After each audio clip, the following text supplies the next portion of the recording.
Good morning students.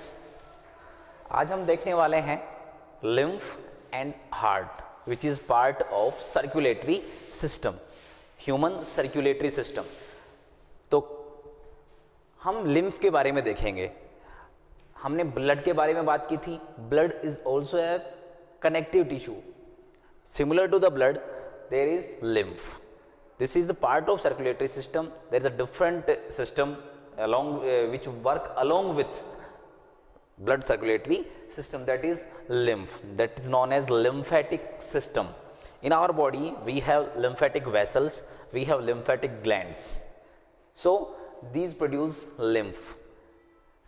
Now what is lymph? Lymph is pale colored or yellowish colored fluid.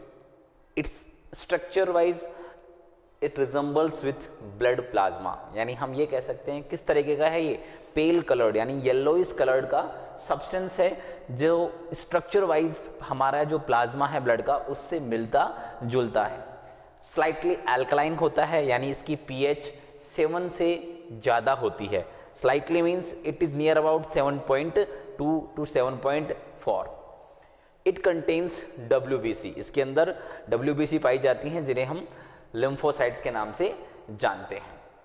Now functions, अगर हम इसके function के बारे में बात करते हैं तो ये middle man between blood and tissues, यानी जो हमारे ब्लड और जो टिश्यूज है, टिश्यूज क्या होते हैं? Group of cells. जो ग्रुप ऑफ सेल्स यानी इंटरसेल्युलर जो स्पेसेस होती हैं, इन इंटरसेल्युलर स्पेसेस के बीच में ये फिल्ड होता है। That's why it is known as middleman between blood and tissue. इसे टिश्यू फ्लूइड के नाम से भी जाना जाता है। फंक्शन बात करते हैं, ये ट्रांसपोर्ट करता है फैट, विटामिन्स एंड हॉर्मोन्स, इनको ये बॉडी के अंदर ट्रांसपोर्ट करता है। Next, fight against pathogens because it has WBC और lymphocytes। इसके पास WBC है, इसके पास वाइट ब्लड सेल्स हैं that are called soldiers of our body. So ये जो पैथोजेंस हमारी बॉडी में एंटर करते हैं उनके अगेंस्ट फाइट भी करने में हेल्प कर रहा है। एंड डिफेंसिव मैकेनिज्म, जो हमारी बॉडी का बीमारियों के प्रति जो लड़ने का मैकेनिज्म है उस मैकेनिज्म को ये डेवलप करता है, यानी हमारी बॉडी का डिफेंसिव मैकेनिज्म भी बनाता है। So this is all about the lymph. Now we will study about heart. Now देखिए इस स्ट्रक्चर मैं आपको पहले बनाना सिखा देता हूं धीरे धीरे। तो आप हार्ट के स्ट्रक्चर को देखिए, बहुत ही सिंपल स्ट्रक्चर है, आसानी से आप इसको समझ सकते हैं। इसको समझने से पहले आपको बता दूं कि ये लोकेटेड कहाँ होता है। देखिए जो हमारे लंग्स होते हैं, जो हमारे लंग्स हैं, दीज आर 2 लंग्स। हमने पढ़ा था प्रीवियस लेक्चर में कि जो लंग्स होते हैं, लंग्स कहाँ सिचुएटेड होते हैं? Thoracic cavity. तो थोरेसिक कैविटी के अंदर बिटवीन द लंग्स, लंग्स के बीच में ये जो जगह है that is known as cardiac notch. इस जगह थोड़ा सा लेफ्ट की तरफ टिल्ट होता है, लेफ्ट की तरफ झुका हुआ होता है। That's why we says that हमारा जो हार्ट है वो लेफ्ट में सिचुएटेड होता है, तो ये लेफ्ट में झुका हुआ होता है। It's a location of heart. तो देखिए ये तो लोकेशन हो गई। इसके अलावा मैं अगर बात करता हूं इसकी, सो जो हार्ट होता है, मैं सिंपल स्ट्रक्चर बना रहा हूं, अभी बनाना आपको जो ओरिजिनल स्ट्रक्चर है अभी बताएंगे, उससे पहले हम इसके बारे में जान लेते हैं। जो हार्ट होता है, जैसे मान लीजिए ये आपका हार्ट है, ये हार्ट चारों तरफ से डबल लेयर्ड मेम्ब्रेन से प्रोटेक्ट होता है, यानी डबल लेयर्ड। ये double layered that is known as pericardium. ये भी 3 पार्ट में डिवाइडेड है, लेकिन आपके लेवल पे फॉर क्लास 10th हम इसको सिंपली क्या बोलेंगे? पेरिकार्डियम। ये लेयर हार्ट को प्रोटेक्ट करती है। किस तरीके से प्रोटेक्ट करती है? जो हार्ट है इसके बीच में जो ये लेयर्स हैं, इनके बीच में क्या भरा हुआ है? एक फ्लूइड, एक लिक्विड भरा हुआ है। उस लिक्विड को हम बोलते हैं पेरिकार्डियल फ्लूइड। क्या बोलते हैं? Pericardial fluid. ये पेरिकार्डियल फ्लूइड इन लेयर्स के बीच में होता है, तो ये हमारे हार्ट को क्या करता है? प्रोटेक्ट करता है एक्सटर्नल जर्क्स, जो जर्क हमारे हार्ट पे लगते हैं। अगर कोई आपके यहाँ पे चोट भी मारता है सीने पे, तो उससे जो जर्क लगेगा, मैकेनिकल शॉक जो लगेगा, उससे ये क्या करता है, हमारे हार्ट को सेव करता है, बचाता है। So it is the use of pericardial layer. इसके अलावा देखिए, इसके बाद में मैं आपको बता दूं, हम स्ट्रक्चर में भी देखेंगे इसको, कि जो हमारा हार्ट है ये होता है 4 चैम्बर्ड। देखिए मैं सिंपली बताता हूं आपको कि ये हमारा अगर हार्ट है तो it is divided into 4 chambered. देखिए ये चैम्बर्स हैं, first, second, third and fourth, ये 4 चैम्बर हैं इसमें। तो हार्ट के अंदर भी हमारे चैम्बर हैं, 4 चैम्बर्ड हार्ट होता है ह्यूमंस का। तो देखिए जो अपर 2 चैम्बर्स हैं इनको हम बोलते हैं ऑरिकल्स। क्या कहलाते हैं ये, ऑरिकल्स। एंड लोअर चैम्बर कहलाते हैं ventricle. So this is right auricle या फिर एट्रियम। ऑरिकल को हम क्या बोलते हैं, atrium. This is left atrium, this is left ventricle and this is right ventricle. Understood. तो राइट ऑरिकल, अब वही बात आता है कंसेप्ट हमारे पास लेफ्ट एंड राइट वाला। तो यूं अगर हम खड़े होते हैं तो this is my right hand, this is my left hand, so this is left side, this is right side of the structure of the figure. So अब अगर हम बात करते हैं आगे यहां पर, तो दोनों ऑरिकल्स, देखिए स्ट्रक्चर सिंपल समझा रहा हूं मैं आपको, आगे हम देखेंगे जब हम इसका रियल स्ट्रक्चर हार्ट का बनाएंगे, कि जो ये दोनों ऑरिकल्स को अलग करने वाली जो सेप्टा है, जो लेयर है, जो बीच में, इनके बीच में एक तरीके से बैरियर है, that is known as inter auricular septum. And ventricles को सेपरेट करने वाली इंटर वेंट्रिकुलर सेप्टम। ये हमारे पास हार्ट के नॉर्मल, जो हम सिंपली इसको समझने के लिए बना सकते हैं। नाउ अब हम आगे बात करेंगे। नाउ स्ट्रक्चर वाइज हम देखते हैं हार्ट को। बहुत ही सिंपल, बहुत ही आसान तरीका है आपको समझने का। अगर आपको ये सिंपल स्ट्रक्चर समझ में आ गया तो ओरिजिनल स्ट्रक्चर आप आसानी से उसके अंदर बना सकते हैं। अगर आजकल बात करते हैं जनरल लाइफ में, हम हार्ट बनाना सब जानते हैं, हमारे पास हार्ट बनाते हैं हम लोग यूं, इसी से हम एक सिंपल जो हमारा ओरिजिनल हार्ट है उसकी शेप को बना सकते हैं। तो आइए देखिए किस तरीके से हम इसको बना सकते हैं। तो देखिए ये हमारा हार्ट, यही स्ट्रक्चर हमने बना लिया। थोड़ा सा अब यहां तक हमने स्ट्रक्चर बनाया, आधा हाफ हार्ट बनाया हमने, और इसको थोड़ा सा यूं टिल्ट कर दिया।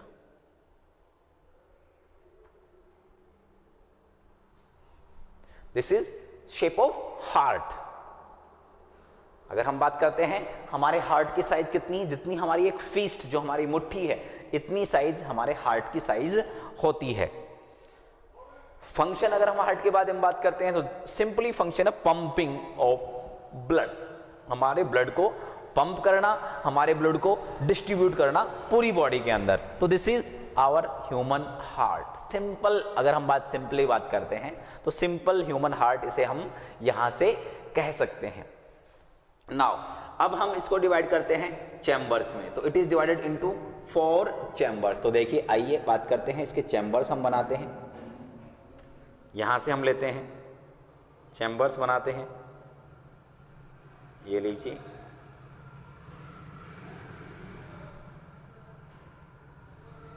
अभी हमने बात की थी इंटरवेंट्रिकुलर सेप्टम, तो दिस इज इंटरवेंट्रिकुलर सेप्टम। यहां से हम बता सकते हैं ये क्या है, इंटर वेंट्रिकुलर सेप्टम।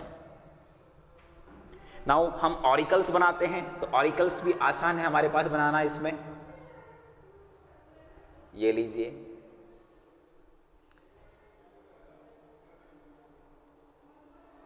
ये हम ऑरिकल्स यहां पे बना रहे हैं। अब यहां पर हम आगे देखेंगे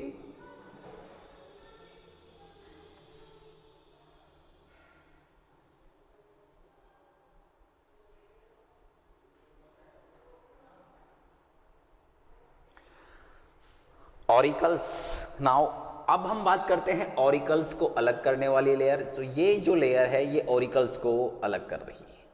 so it is inter auricular septum. हम यहां से नॉर्मली कह सकते हैं इंटर ऑरिकुलर सेप्टम, हम सिंपली यहां पर लिख देते हैं। तो 4 चैम्बर हो गए हमारे पास हार्ट के। इसको हम यूं कर लेते हैं समझने के लिए एक बार। अभी इसमें कुछ बनाना बाकी है, बहुत सारी चीजें बाकी हैं इसमें। 1 बाय 1 हम इसको देख सकते हैं। ये 1 2 3 4 there is 4 chamber in our heart. Upper chamber known as, हम यहां से डायरेक्टली बात कर सकते हैं, right atrium. This is right ventricle. This is left ventricle and this is left atrium. Now ये दोनों atrium and ventricle these are separated by, या यूं कह सकते हैं कि इन दोनों के बीच में एक वाल्व होता है। क्या होता है? वाल्व। इस वाल्व को हम क्या बोलते हैं? Tricuspid valve. ये क्या काम करता है ये हम आगे देखेंगे कि किस तरीके से क्या काम करता है। एक नॉर्मल तौर पे हम बता दूं कि इस चैम्बर में जो ब्लड भरेगा, उस चैम्बर में जो ब्लड आएगा उसको ऊपर वाले चैम्बर में नहीं जाने देता, इसको रोक लेता है। सो फंक्शन क्या है? Prevent back flow of blood. यहां पर ठीक इसी तरीके से वाल्व है और उस वाल्व को हम बोलते हैं बाइकस्पिड वाल्व। क्या बोलते हैं? Bicuspid valves. तो ट्राइकस्पिड हो गया एंड अब देख रहे हैं हम बाइकस्पिड वाल्व्स। नाउ अब देखिए आप यहां पर right atrium, right ventricle valves हो गए हमारे पास। नाउ अब यहां से अगर हम बात करते हैं तो यहां से एक पाइप है, यानी पाइप के जैसा स्ट्रक्चर है जो कि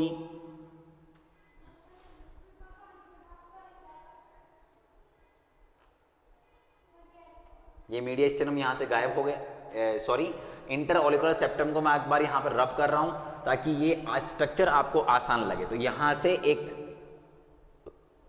पाइप नुमा स्ट्रक्चर, इसको पाइप नहीं बोलेंगे, this is known as pulmonary artery. क्या कहलाता है ये? Pulmonary artery. तो दिस इज पल्मोनरी आर्टरी। ये पल्मोनरी आर्टरी है जो ब्लड को लंग्स तक लेकर जाती है, लेफ्ट लंग राइट लंग तक पहुंचा रही है। सो पल्मोनरी आर्टरी है ये। This is also guarded by semilunar valves. यहां पर क्या होते हैं? Semilunar valves. ये वाल्व है, these are known as semilunar valve and this is known as pulmonary artery. Pulmonary artery. इसी तरीके से यहां पर अगर हम बात करते हैं तो ब्लड को जो ऑक्सीजनेटेड ब्लड है उस ब्लड को पूरी बॉडी में सप्लाई करने का काम किसका होता है? ऑर्टा। किसका होता है? ऑर्टा। अगेन ये सेमिलुनर वाल्व से गार्डेड होते हैं। तो यहां पर हम देख लेते हैं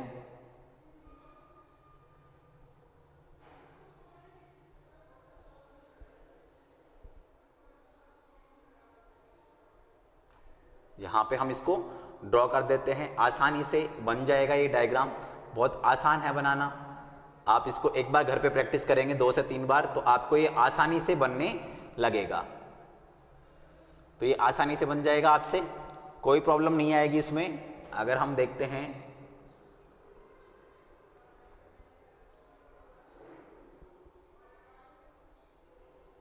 ये लीजिए,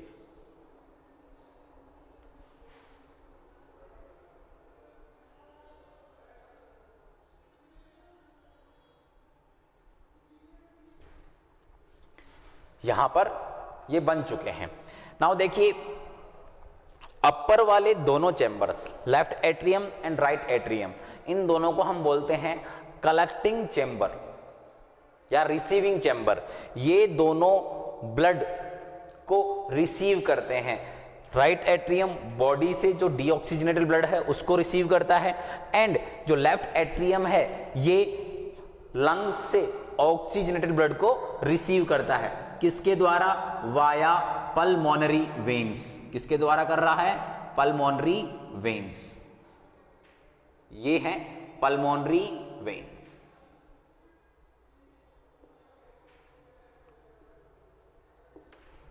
एंड जो हमारा राइट एट्रियम है ये ब्लड को बॉडी से रिसीव करता है।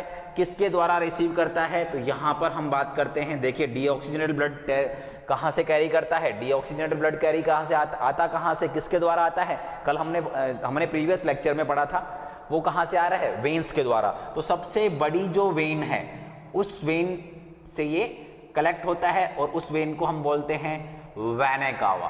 क्या बोलते हैं? Vena cava. तो ये वेना कावा है। दिस इज, ये हमारे हार्ट के ऊपर वाले जो बॉडी पार्ट्स हैं वहां से लेके आती है। This is known as superior vena cava, और ये हार्ट से नीचे वाले बॉडी पार्ट से लेके आती है, इसको बोलते हैं inferior vena cava. So this is structure of human heart. ये हमारे ह्यूमन हार्ट का स्ट्रक्चर है। Upper two chambers are known as receiving chamber, lower two chambers are known as distributing chambers. तो अपर वाले रिसीव करते हैं and lower वाले distribute करते हैं। लोअर वाले चैम्बर्स कंपैरेटिवली बड़े होते हैं अपर चैम्बर्स से।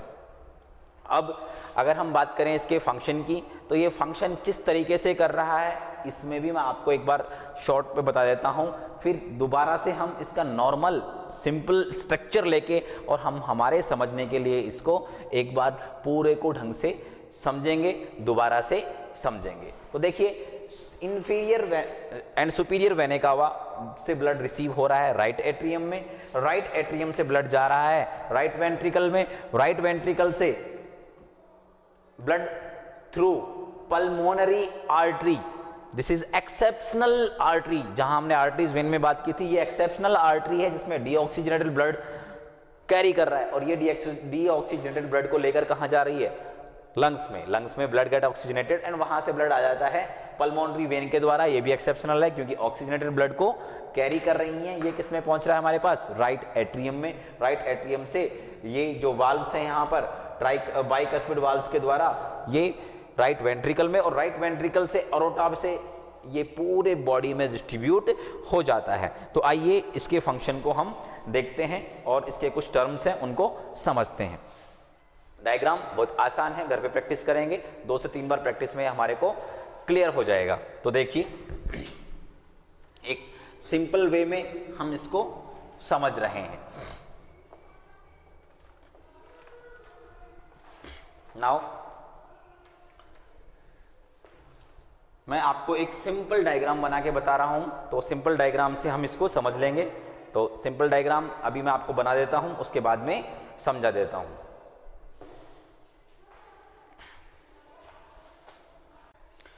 तो देखिए, ये एक सिंपल डायग्राम है हमारे पास। फंक्शनिंग जो हमारे बॉडी में है, सर्कुलेटरी सिस्टम की जो फंक्शनिंग है, हार्ट की जो फंक्शन है, उसको समझने के लिए ये जो मिडिल पार्ट है ये हमारा हार्ट है, अपर पार्ट है जो लंग्स है, ये नीचे वाला पार्ट है ये बॉडी है। सिंपली एक समझाने के लिए मैंने आपको लिया है ताकि आसानी से समझाया जा सके। आपको पता है 4 चैम्बर होते हैं, right atrium, left atrium, right ventricle, left ventricle. तो देखिए, जो ब्लड होता है हमारे बॉडी के अंदर, सिंपली अगर हम समझें तो बॉडी के अंदर से जो ब्लड आ रहा है हार्ट के पास, वो कौन सा ब्लड है? Deoxygenated blood. कौन सा ब्लड है?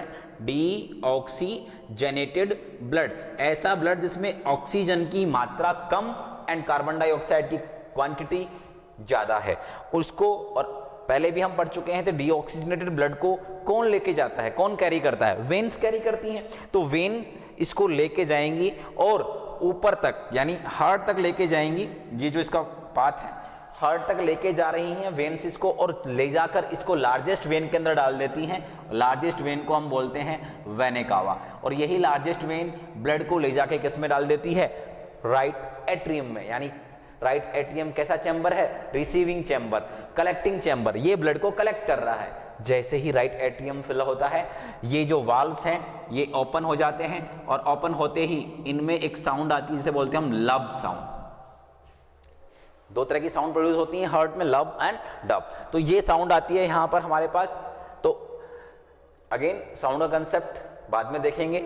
तो ये वाल्व्स ओपन होते हैं, ब्लड आता है राइट वेंट्रिकल में। राइट वेंट्रिकल जैसे ही फिल होता है ये वाल्व हो जाते हैं क्लोज्ड। ये वाल्व जैसे ही क्लोज्ड होते हैं उस समय, पहले मैंने बताया वो थोड़ा सा मिस्टेक वाइज गलत हो गया था, जब ये वाल्व क्लोज होते हैं उस समय साउंड आती है लब, एंड जब ये ओपन होते हैं तब आती है डब। लब डब की साउंड वहां पर आती है जो डॉक्टर उसको सुन के और हमें पता कर पाते हैं कि हार्ट फंक्शन कर पा रहा है नॉर्मली या नहीं कर पा रहा है। तो जैसे ही वाल्व क्लोज होते हैं ये पूरा फिल होता है, राइट वेंट्रिकल फिल होता है। राइट वेंट्रिकल में ब्लड कौन सा है, डीऑक्सीजनेटेड ब्लड। हार्ट पंप कर रहा है केवल, क्यों, ताकि जो हमारे ब्लड में ऑक्सीजन की क्वांटिटी को अगेन दोबारा से रिसाइकिल किया जा सके, रीगेन किया जा सके। तो जैसे ही वाल्व क्लोज होते हैं, जो हमारा राइट वेंट्रिकल है, इधर लेफ्ट वेंट्रिकल है, दोनों साइमल्टेनियसली स्क्वीज होते हैं, कॉन्ट्रैक्ट होते हैं और ब्लड पल्मोनरी आर्टरी के द्वारा, किसके द्वारा, pulmonary artery, that is exceptional artery, क्योंकि इसमें ब्लड कौन सा है, डीऑक्सीजनेटेड ब्लड। यहां पे कौन सा ब्लड है, डीऑक्सीजनेटेड ब्लड। डीऑक्सीजनेटेड ब्लड यहां से हमारे कहां पहुंच जाता है, लंग्स में। कब, जब राइट वेंट्रिकल कॉन्ट्रैक्ट होता है, कॉन्ट्रैक्शन होते ही ब्लड पहुंचता है राइट वेंट्रिकल से लंग्स में। एंड लंग्स का काम क्या है, हम पहले भी पढ़ चुके हैं रेस्पिरेटरी सिस्टम में, कि लंग्स इस ब्लड में कैसा ब्लड था, डीऑक्सीजनेटेड ब्लड। किसके द्वारा आ रहा है ये डीऑक्सीजनेटेड ब्लड, लंग्स के पास, pulmonary artery, exceptional artery, because it's carry deoxygenated blood, otherwise arteries carry oxygenated blood। ये ब्लड कहां जा रहा है, लंग्स के पास। लंग्स इसमें कार्बन डाइऑक्साइड निकाल देता है और इस कार्बन डाइऑक्साइड को फिर हम नोज के द्वारा हमारे एनवायरनमेंट में भेज देते हैं और इसमें क्या मिक्स हो जाती है, ऑक्सीजन, O2 मिक्स हो जाती है। Now blood becomes oxygenated. अब ब्लड कैसा हो गया है, ऑक्सीजनेटेड हो गया है, ब्लड के अंदर ऑक्सीजन मिल चुकी है, कार्बन डाइऑक्साइड रिमूव हो चुकी है। नाउ ब्लड कैसा है, ऑक्सीजनेटेड।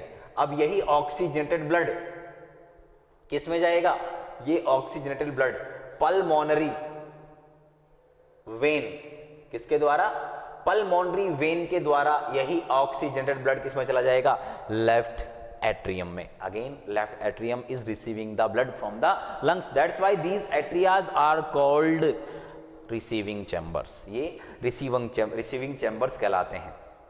एंड अप डाउन वाले दोनों कहलाते हैं distributing chambers, because it is distributing the blood to the lungs and this will distribute blood to the whole body. तो यहां से ब्लड आ गया लेफ्ट एट्रियम में। Left atrium and right atrium simultaneously काम करते हैं। तो यहाँ पे ब्लड जैसे ही फिल होता है, अगेन आपको बताया था यहाँ वाल्व्स हैं, बाइकस्पिड वाल्व्स, ये वाल्व्स ओपन होते हैं, ब्लड कहाँ जाता है, लेफ्ट वेंट्रिकल में। ब्लड लेफ्ट वेंट्रिकल में चला गया। लेफ्ट वेंट्रिकल से जैसे ही लेफ्ट वेंट्रिकल फिल होता है, अगेन कॉन्ट्रैक्ट होता है हार्ट एंड ये ब्लड ऑर्टा के थ्रू होता हुआ ऑक्सीजनेटेड ब्लड ऑर्टा से आर्टरीज से पूरी बॉडी के अंदर पहुंच जाता है।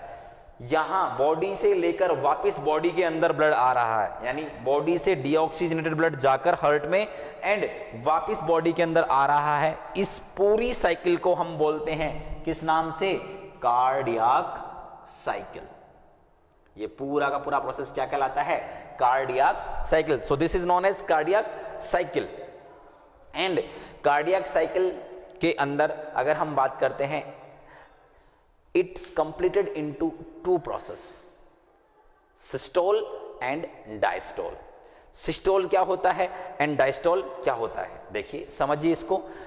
सिस्टोल होता है जब दोनों वेंट्रिकल कॉन्ट्रैक्ट होते हैं and blood lungs and body के अंदर, यहां से लंग्स में और यहां बॉडी के अंदर सप्लाई होता है। इस प्रोसेस को हम बोलते हैं सिस्टोल। और इस समय जो ब्लड का प्रेशर होता है उसे हम बोलते हैं सिस्टोलिक ब्लड प्रेशर, जिसकी वैल्यू होती है 120 mm of Hg। This is systolic blood pressure. And जैसे ही सिस्टोलिक ये कॉन्ट्रैक्ट हो गए थे, अब जैसे रिलैक्स होते हैं, रिलैक्स होने के दौरान के प्रोसेस को हम बोलते हैं डायस्टोल। क्या कहलाता है? डायस्टोल। उस समय ब्लड का प्रेशर होता है 80 mm ऑफ Hg। यही हमारा नॉर्मल बीपी जिसको हम बोलते हैं A122 80 या 80 to 120, यानी इसी को डॉक्टर मेजर करते हैं और ये बता पाते हैं कि हमारा ब्लड प्रेशर नॉर्मल है कि नहीं है। तो सिस्टोल क्या हो गया? Contraction of heart during a cardiac cycle to supply blood in the body is known as systole, and diastole relaxation of heart to receive the blood in the upper chamber is known as diastole। तो ये हमारे पास systole हो गया and diastole हो गया। Systolic blood pressure हो गया, diastolic blood pressure हो गया, एक कंप्लीट कार्डियक साइकिल हो गई जो मैंने आपको अभी समझा दी है। इसके अलावा ये जो ब्लड का सर्कुलेशन है, इस ब्लड के सर्कुलेशन को हम बोलते हैं डबल सर्कुलेशन ऑफ ब्लड। क्यों बोलते हैं? डेफिनेशन सुन लीजिए। What is double circulation of blood? The movement of blood twice through the heart during a cardiac cycle. What does it mean? It means blood का एक कार्डियक साइकिल के दौरान 2 बार heart से पास होना, इसी को हम बोलते हैं डबल सर्कुलेशन ऑफ ब्लड। कैसे हो रहा है देखिए, एक बार तो हार्ट में यहां पे ब्लड आ गया, फिर यहां आ गया, हार्ट के अंदर आया और वापस हार्ट से निकल गया। अभी कार्डियक साइकिल कंप्लीट नहीं हुई, लंग्स तक पहुंचा, दोबारा हार्ट के अंदर आया और फिर वापस निकल गया। तो ये हार्ट से कितनी बार पास हो रहा है एक कार्डियक साइकिल के दौरान? 2 times। That's why it is known as double circulation of blood.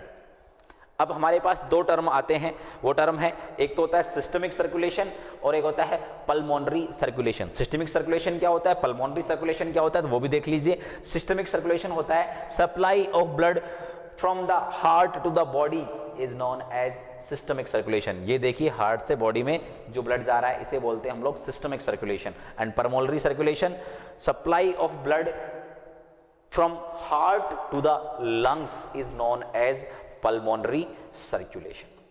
सो ये तो हो गया हमारे पास हार्ट के बारे में। एक चीज रह गई है इसके अंदर, what is significance of double circulation of blood. Significance क्या है, ये 4 चैम्बर्स की क्या फायदा है, क्या हमारे पास इसकी इंपॉर्टेंस है? तो इंपॉर्टेंस ये है कि इससे हमारी ऑक्सीजन की जो एफिशिएंसी है, हमारे जो हार्ट ब्लड की जो एफिशिएंसी है ये इंक्रीज हो जाती है। हमारा ब्लड मिक्सअप नहीं होता और हम ज़्यादा, हमारा बॉडी ज़्यादा एनर्जेटिक रहती है। तो ये सिग्निफिकेंस है डबल सर्कुलेशन की, 4 चैम्बर्ड हार्ट की। सो this is all about the circulatory system. Thank you.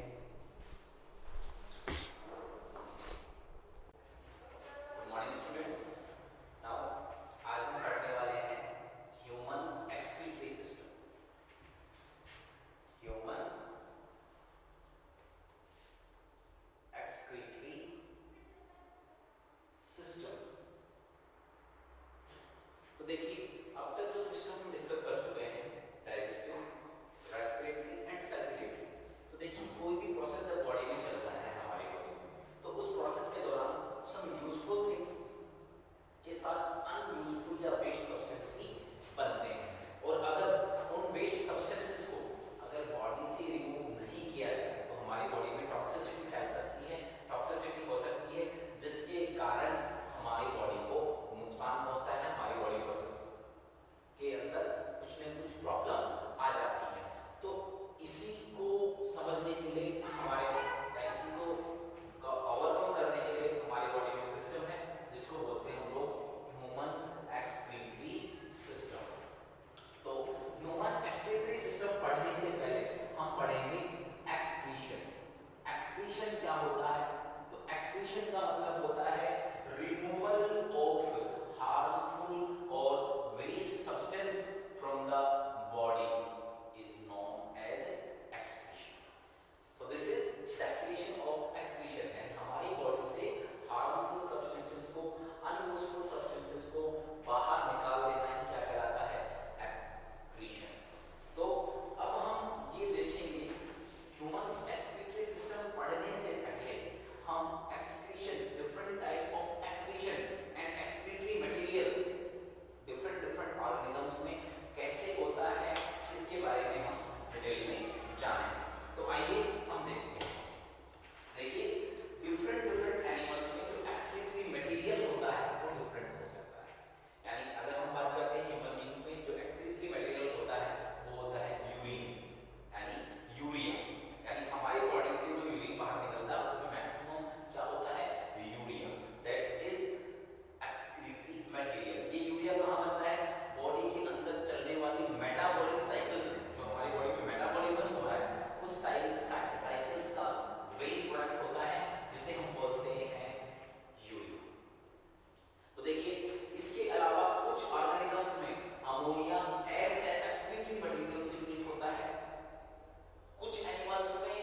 बात करें aquatic fishes, amphibians, aquatic insects, tadpoles.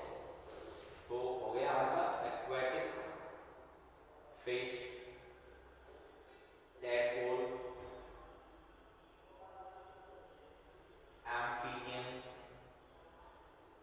Etcetera. Now अब आते हैं हम लोग यूरिया। देखिए चूंकि यूरिया जो है वो अमोनिया से लेस टॉक्सिक होता है, यानी ये अमोनिया से कम हानिकारक होता है, कम जहरीला होता है, ये हमारी बॉडी को नुकसान कम पहुंचाता है। सो हमारी बॉडी को मींस ये हमारे अंदर एक प्रोसेस है, इसलिए मैंने ये बात आपको बोली है। सो इसके रिमूवल के लिए एक तो हमने यहाँ दिया less toxic than ammonia. Okay, so less water is required for removal. तो इसके रिमूवल के लिए less water चाहिए, कम पानी चाहिए इसको बाहर निकालने के लिए बॉडीज। एंड ये अमोनिया हमारा जो वेस्ट प्रोडक्ट है वो अमोनिया ही होता है। ये अमोनिया लीवर के अंदर जाकर कन्वर्ट हो जाता है, किसके अंदर? यूरिया के अंदर। और इस प्रोसेस को हम बोलते हैं ऑर्निथिन साइकिल। क्या बोलते हैं? Ornithine cycle. This is known as ornithine cycle.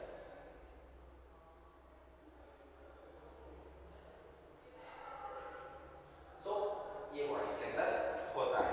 ऐसे एनिमल्स जिनमें urea as a waste material बाहर निकलता है उनको हम बोलते हैं यूरियोटैलिक एनिमल्स। एंड इनके अंदर आते हैं स्पेशल मैमल्स,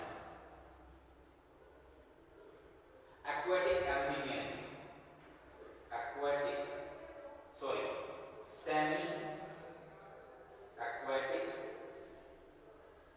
इनवर्टिब्रेट्स। क्या है? सेमी एक्वेटिक एम्फीबियन या इनवर्टिब्रेट्स कुछ फिशेस होती हैं, कार्टिलेजिनस फिशेस एटसेट्रा। अब हम बात करते हैं यूरिकोटैलिज्म के बारे में। यहाँ पर ये लीस्ट टॉक्सिक, क्या होता है ये? लीस्ट टॉक्सिक, सबसे कम। सो यहाँ पर जो वेस्ट मटेरियल बाहर निकलता है वो किस फॉर्म में बाहर निकलता है? पेस्ट। स्पेशली अगर हम बात करते हैं बर्ड्स के अंदर हम देखते हैं तो ये पेस्ट की फॉर्म में बाहर निकलता है, लेस टॉक्सिक होता है। एंड ऐसे एनिमल्स को हम बोलते हैं यूरिकोटैलिक। कंफ्यूजन मत करना, ये यूरिकोटैलिक है एंड यहाँ पे यूरियोटैलिक। तो स्पेशली ये किसके अंदर पाया जाता है? ये पाया जाता है terrestrial reptiles, birds, land snakes etcetera.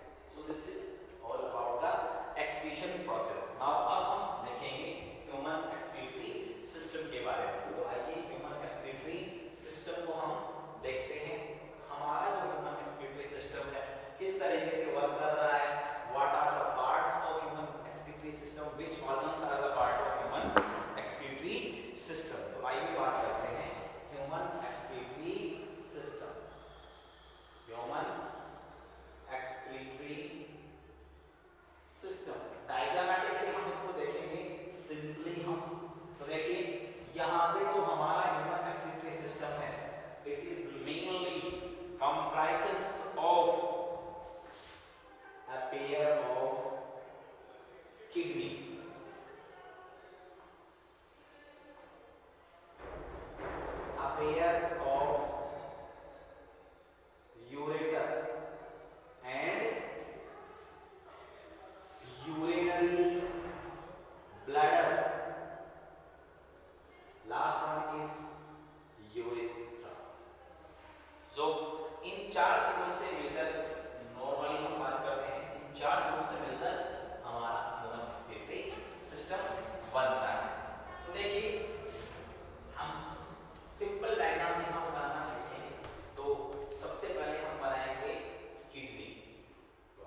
तो ये बैग लाइक स्ट्रक्चर है, ये पाउच लाइक स्ट्रक्चर है, जिसको हम बोलते हैं urinary bladder. So it's a bag-like structure where urine get accumulated, and there is a muscular organ through which urine is removed from the body, that is known as urethra। ये क्या कहलाता है? Urethra. This is the simplest diagram of human excretory system। इसके अलावा इसमें पाई जाती हैं renal artery and renal vein। renal arteries, अगर हम यहाँ पे देखें, ये renal arteries यहाँ से कहाँ जा रही है? किडनी के अंदर। ये renal artery है, ये किडनी के अंदर जा रही है, ये बोथ द किडनी में एंटर करती है, दोनों में किडनी में एंटर करती है।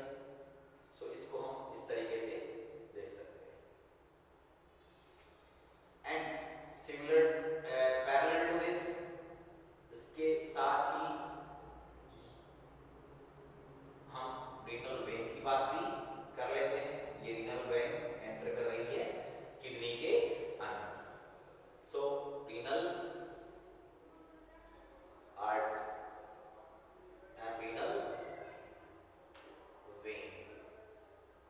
So it is the diagram of human excretory system। Now one by one हम करके इसके बारे में देखेंगे। तो सबसे पहले हम देखेंगे किडनी के स्ट्रक्चर। तो देखिए, मैं किडनी का स्ट्रक्चर आपको ड्रॉ करके बता देता हूँ।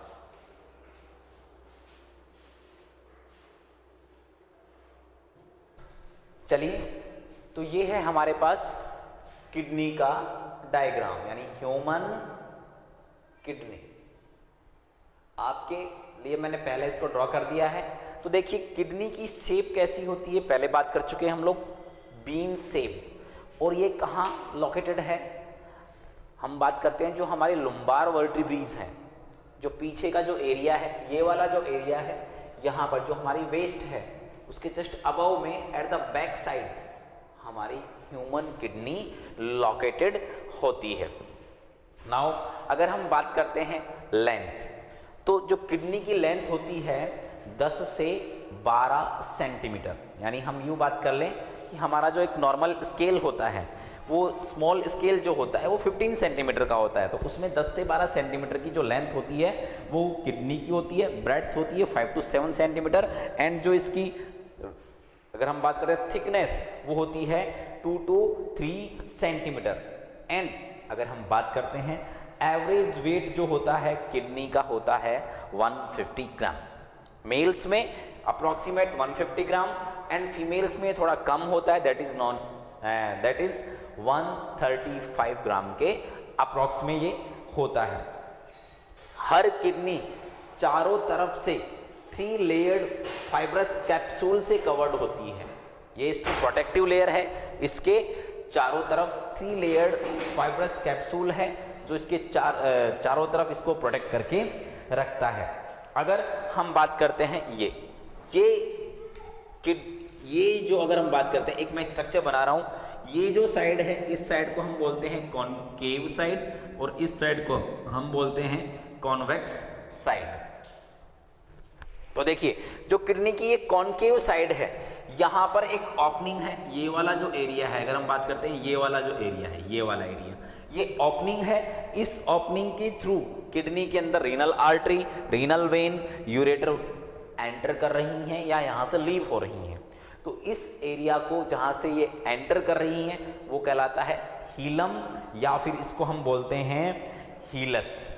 इसके थ्रू ही नर्वस टिश्यूज यानी हाँ नर्व्स होती हैं वो भी एंट्री इसके अंदर करती हैं।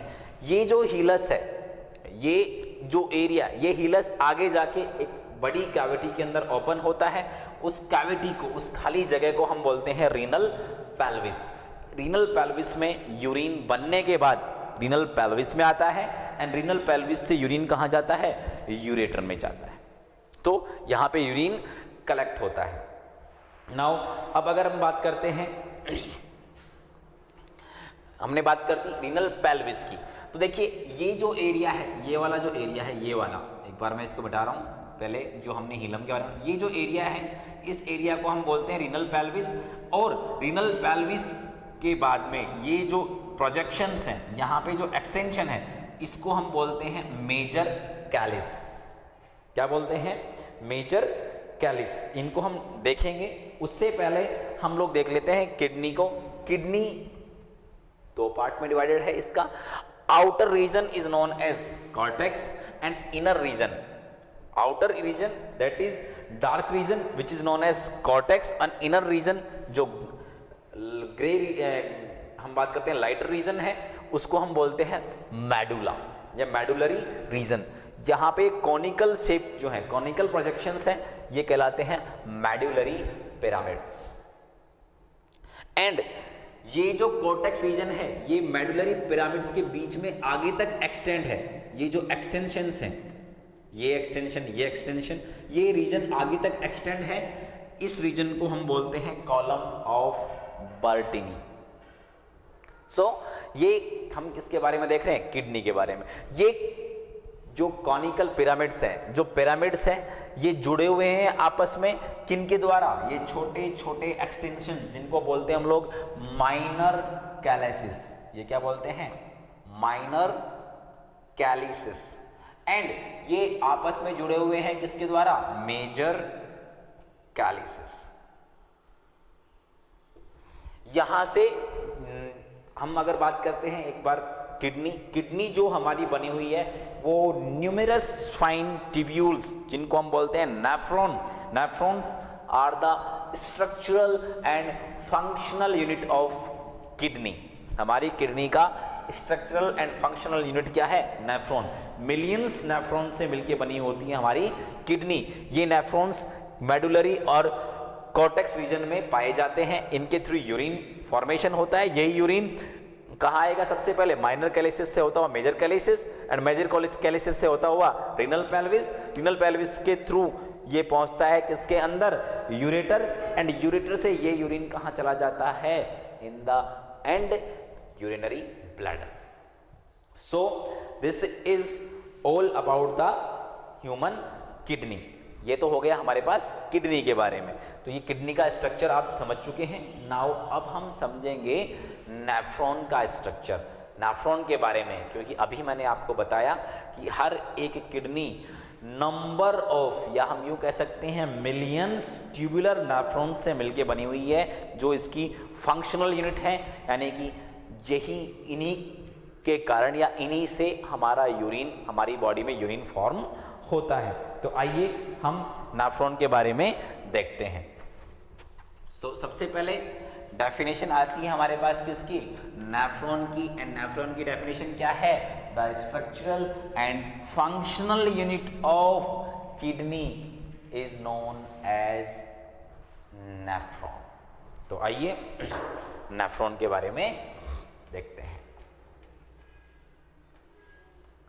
कई बार हम कंफ्यूज हो जाते हैं। कंफ्यूज कहाँ होंगे? अभी तो आपके पास आया नहीं है टॉपिक में।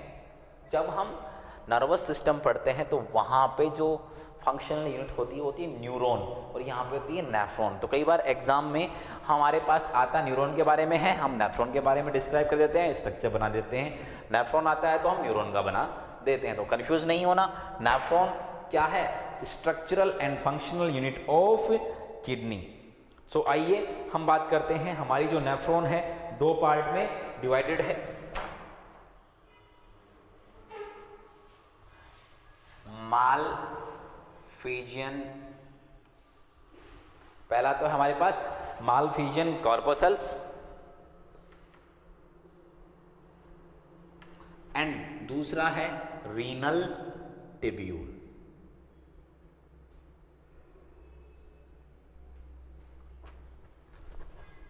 Malpighian corpuscles and renal tubule. Malpighian corpuscles का दूसरा नाम है रीनल कॉर्पोसल्स। क्या बोलते हैं इसको? Renal corpuscles. अब हम बात करते हैं ये जो मालफिजियन कॉर्पोसल्स, इसको मालफिजियन बॉडी के नाम से भी हम जानते हैं। ये दो चीज़ों से मिलके बनी हुई है। ये दो चीज़ें क्या क्या हैं हम स्ट्रक्चर में भी देखेंगे अभी। तो अगर हम स्ट्रक्चर देखेंगे तो उसमें भी आपको आसानी से समझ में आ जाएगा ये, एंड रीनल टिब्यूल भी आसानी से समझ में आ जाएगा। तो मालफिजियन बॉडी जो है ये दो से मिलके बनी हुई है। वो क्या क्या है हमारे पास दोनों? First one is glomerulus and second one is Bowman's capsule. पहला है ग्लोमेरुलस एंड दूसरा है बाउमैन्स कैप्सूल।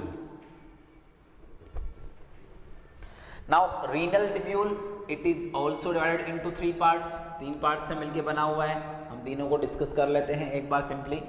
तो पहला है PCT, proximal convoluted tubule, proximal convoluted tubule. And दूसरा है हमारे पास loop of Henle and third one is DCT, distal convoluted tubule. So अब हम इसको देखेंगे one by one, structure wise इसको बना के देखेंगे हम। तो आइए इसको देखते हैं थोड़ा डिटेल में विथ डायग्राम। तो देखिए नेफ्रॉन का डायग्राम है, आसान है बनाना, कहीं पे कोई भी इसमें दिक्कत नहीं आएगी। बायोलॉजी जो है वो डायग्राम एक अपनी ही अलग इंपॉर्टेंस रखते हैं। डायग्राम के बेस पे हम बायोलॉजी को समझ सकते हैं। बिना डायग्राम के बायोलॉजी समझना आसान नहीं है, बहुत ही मुश्किल है। अगर डायग्राम हमें आते हैं और डायग्राम के लिए आपको 1 से 2 बार प्रैक्टिस करनी जरूरी है। तो 1 से 2 बार आपको प्रैक्टिस करना है घर पे, तो आपको आसानी से डायग्राम समझ में आ जाएगा। तो देखिए सबसे पहले मैं आपको बना रहा हूं बाउमैन्स कैप्सूल। तो देखिए ये है हमारे पास एक कप शेप्ड स्ट्रक्चर, जिसको हम बोलते हैं बाउमैन्स कैप्सूल। सो जो हमारे पास कप शेप स्ट्रक्चर है उसको हम बोल रहे हैं बाउमैन्स कैप्सूल। तो देखिए नाउ इसको मैं यहां पे बना रहा हूं, ये है Bowman's capsule. This is part of Malpighian body. ये किसका पार्ट है? मालफिजियन का बॉडी का। एंड मालफिजियन बॉडी का दूसरा पार्ट है हमारे पास ग्लोमेरुलस। तो देखिए जो ग्लोमेरुलस यहाँ पे रीनल आर्टरी एंटर करती है, इसके अंदर रीनल आर्टरी का ही पार्ट है हमारे पास एफरेंट एट्रियोल। यही एफरेंट एट्रियोल एंटर करती है रीनल आर्टरी। हम इसको सिंपली कह सकते हैं, हमारे लेवल पे हमारे समझने के लिए आसान रहेगा, इजी रहेगा, तो हम इसको रीनल आर्टरी कह सकते हैं। तो यहाँ से ये इसके अंदर जाकर ये एफरेंट एट्रियोल्स जो हैं एक हमारे पास बंच गुच्छा स्ट्रक्चर बनाते हैं, और इसके अंदर ये टफ्ट ऑफ कैपिलरीज यानी कैपिलरीज का गुच्छा है, इसको हम बोलते हैं ग्लोमेरुलस। सो ये दोनों मिलके क्या बना रहे हैं हमारे पास? मालफिजियन बॉडी या कॉर्पस्कल्स। ये रीनल आर्टरी जो ब्लड लेके आ रही है यहाँ पे, देखिए क्या है ब्लड के अंदर क्या है? टॉक्सिक सब्सटेंसेज है, और उन्हीं टॉक्सिक सब्सटेंस को रिमूव करना है। तो टॉक्सिक सब्सटेंस को रिमूव कौन करेगा? हमारी किडनी। और किडनी किन से बनी हुई है? नेफ्रॉन से। तो नेफ्रॉन अल्टीमेटली यानी कौन करेगा इसको? नेफ्रॉन करेगी। तो अब यहां पर हम देख लें, यही अब है एफरेंट एट्रियोल यहां से लीव कर रही है, ये भी आर्टरी है। इसके बाद में ये आर्टरी आगे जाके कैपिलरीज में डिवाइड हो जाती है, एंड आगे देखेंगे कैपिलरीज क्या कर रही हैं। इसके बाद का जो हिस्सा है हमारे पास, तो आइए उसको देखते हैं हम लोग। इसको ये हिस्सा कहलाता है renal tubule. And renal tubule 3 part से मिलकर बनी हुई है। तो उसका पहला पार्ट ये है, इसको हम बोलते हैं PCT। PCT proximal convoluted tubule. तो देखिए ये है प्रॉक्सिमल कॉन्वोल्यूटेड टिब्यूल। ये प्रॉक्सिमल कॉन्वोल्यूटेड टिब्यूल अगर हम बात करते हैं नीचे तक एक्सटेंड होगी, तो ये देखिए नीचे तक जा रही है, ये थोड़ी थिक होती है, इसके बाद में इसकी थिकनेस कम होती जाती है एंड ये थिकनेस कम हो गई है एंड इसके बाद के हिस्से को जहाँ से ये यू शेप बना रही है उस हिस्से को हम बोलते हैं हैनलेज लूप या लूप ऑफ हैनले। ये कहलाता है लूप ऑफ हैनले। यहां से अगेन ये थिक हो जाती है और ये कहलाती है DCT, डिस्टल कॉन्वोल्यूटेड ट्यूब्यूल। ये आगे जाके यहां पे है कलेक्टिंग डक्ट, ये कहलाती है कलेक्टिंग डक्ट।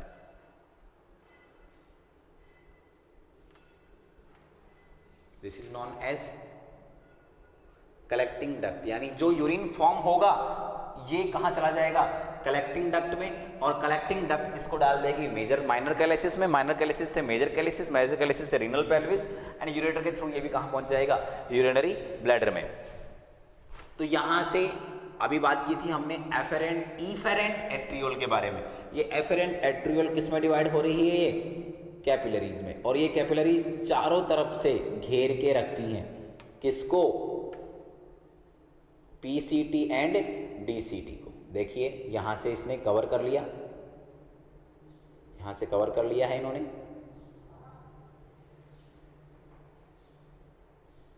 यहां से हम देखें तो ये कवर हो रखा है पूरा का पूरा।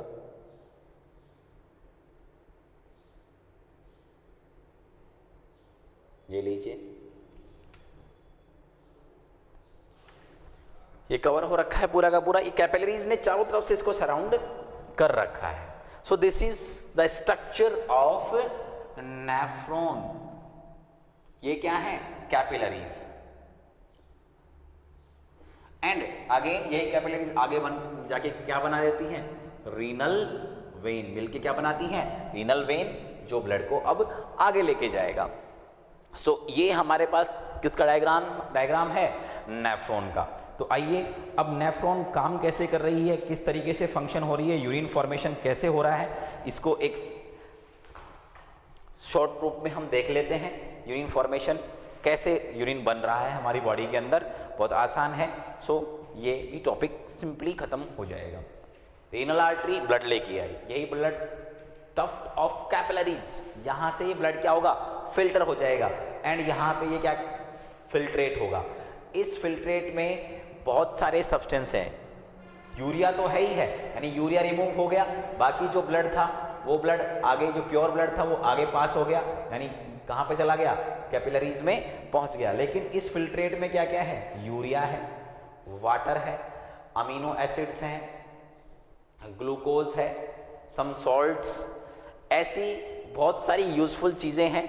अगर ये बॉडी से बाहर निकल जाती हैं तो अत्यधिक मात्रा में ये बाहर निकलती हैं तो हमारी बॉडी को इससे प्रॉब्लम हो सकती है, फंक्शन में, हमारी बॉडी के प्रोसेस में प्रॉब्लम आ सकती है। तो अगेन यहाँ पर ये जो कैपिलरीज ने इस PCT यानी हम ये कह सकते हैं रीनल ट्यूब्यूल को कवर कर रखा है, तो उसका काम क्या है, क्यों इसको कवर कर रखा है, तो देखिए यहाँ से जो ब्लड आ रहा है, ये ब्लड इसमें से यूजफुल चीजें जो हैं, इसमें से जो हमारे पास रीनल ट्यूब्यूल है, इसमें से यूजफुल चीजें हैं, यूरिया के अलावा वाटर है, ग्लूकोज है, अमीनो एसिड्स है, उसको एब्जॉर्ब कर लेता है काफी मात्रा में, और इसके अंदर क्या बच जाता है, इन रीनल ट्यूब्यूल में बच क्या जाता है, अब यूरिन।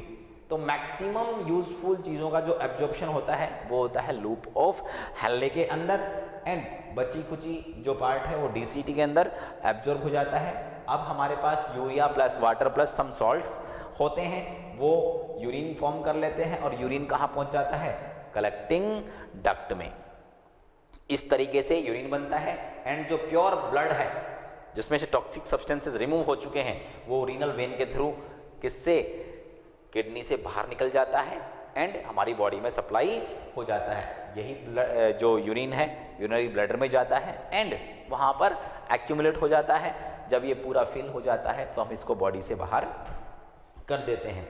इसके अलावा हमारी बॉडी में और भी वेस्ट हैं, और उन वेस्ट को बाहर निकालने में हेल्प कर रहे हैं लंग, स्किन एंड लीवर। तो आइए हम बात करते हैं लंग्स। तो हमारी बॉडी में जब हम ऑक्सीजन इनहेल करते हैं तो उसके बाद में water and carbon dioxide waste substance के रूप में बाहर निकलते हैं।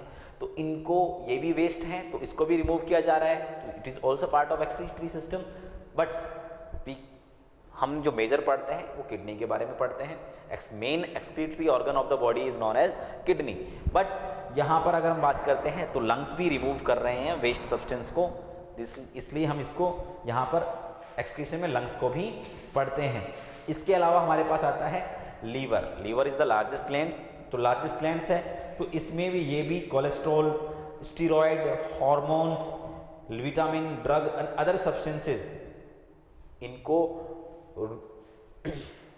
इन वेस्ट मटेरियल के एक्सक्रीशन में हेल्प करता है। एंड ऑर्निथिन साइकिल के अंदर जो अमोनिया है उसको यूरिया में कन्वर्ट करता है। एंड अगर हम बात करते हैं कि इन यूरिया जो है लेस टॉक्सिक सब्सटेंस है, अमोनिया हार्मफुल टॉक्सिक सब्सटेंस है, यानी हाईली टॉक्सिक सब्सटेंस है। तो लीवर भी, इसके अलावा जो लीवर है, हीमोग्लोबिन पिगमेंट जो है जब वो डिस्ट्रॉय हो जाता है, जब वो खत्म हो जाता है तो उसके अंदर बिलिरुबिन एंड बिलिवर्डिन दो सब्सटेंस हैं, उनके रिमूवल में, उनके डिकम्पोजिशन में भी हेल्प कर रहा है। दैट्स वाई हम लीवर को भी इसके अंदर देख रहे हैं। इसके अलावा स्किन, बिल्कुल स्किन में दो तरह की ग्लैंड्स पाई जाती हैं, sebaceous glands and sweat glands. हमारे जो पसीना निकलता है, जो स्वेटिंग होती है, उसमें भी सॉल्ट्स अलोंग विथ वाटर बाहर आते हैं। एक्स्ट्रा सॉल्ट्स हार्मफुल सब्सटेंस की तरह वर्क करते हैं, तो ये भी हमारी बॉडी से रिमूव हो जाते हैं। तो स्किन इस तरीके से काम करती है। इसके अलावा जो सेबेशियस ग्लैंड्स होती हैं, तो हम देखते हैं कि हमारी स्किन पे कई बार ऑयली सब्सटेंस होता है, यानी ये कहते हैं कि आपकी किसी की ऑयली स्किन है तो वो ऑयली सब्सटेंस बॉडी से बाहर निकलता है, वो सेबेशियस ग्लैंड्स के थ्रू निकलता है। That's why skin is also act as excretory organ. So this is all about excretory system. Thank you.